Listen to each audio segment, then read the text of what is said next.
പശ്ചിമേഷ്യൻ സംഘർഷം അതിശക്തമായി തുടരുന്നു. US-ഉം ഇസ്രായേലും സംയുക്തമായി ഇറാനെ ആക്രമിക്കുന്നു. ഇറാൻ തിരിച്ചടിക്കുന്നു. ഗൾഫ് രാജ്യങ്ങളിലെ US കേന്ദ്രങ്ങൾ ലക്ഷ്യമിട്ടാണ് പ്രധാനമായും ഇറാൻ ആക്രമിക്കുന്നത്. അതിനിടയിൽ അതിനിർണായകമായൊരു വിവരം പുറത്തു വരുന്നു. US-ന്റെ മൂന്നാമതൊരു കപ്പൽ കൂടി മെഡിറ്ററേനിയൻ മേഖലയിലേക്ക് നീങ്ങുന്നതായി റിപ്പോർട്ട്.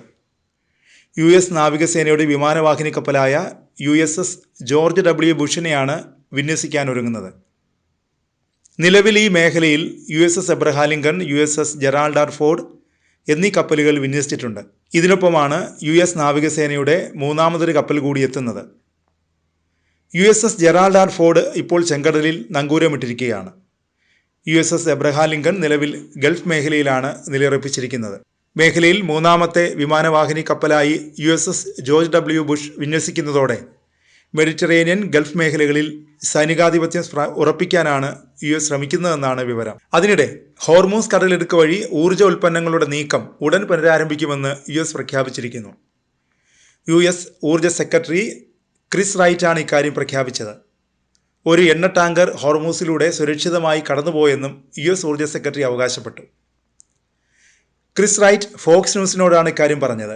ഇറാനുമായുള്ള US ഇസ്രായേൽ യുദ്ധം കാരണം ഹോർമൂസ് കടലിടുക്ക് അടഞ്ഞുകിടക്കുകയാണ്. ലോകത്തിന്റെ 1/5 അസംസ്കൃത എണ്ണയും ദ്രവീകൃത പ്രകൃതിവാതകവും സാധാരണയായി നീങ്ങുന്നത് ഹോർമൂസ് കടലിടുക്ക് വഴിയാണ്. ഇറാൻ ഹോർമൂസ് അടച്ചതോടെ ആഗോള ഊർജ്ജ വിതരണത്തിൽ തടസ്സം നേരിടുകയും എണ്ണയുടെ വില വർദ്ധിക്കുകയും ചെയ്തു. കടലിടുക്ക് വഴിയുള്ള ഗതാഗതം ബലം പ്രയോഗിച്ച് തടയുമെന്ന് ഇറാന്റെ ഇസ്ലാമിക് റവല്യൂഷണറി ഗാർഡ് കോർ മുന്നറിയിപ്പ് നൽകി. ഹോർമൂസ് അടച്ചിട്ടിരിക്കുകയാണ്. ആരെങ്കിലും കടന്നുപോകാൻ ശ്രമിച്ചാൽ ആ കപ്പലുകളെ കത്തിക്കുമെന്നാണ് IRGCയുടെ മുന്നറിയിപ്പ്.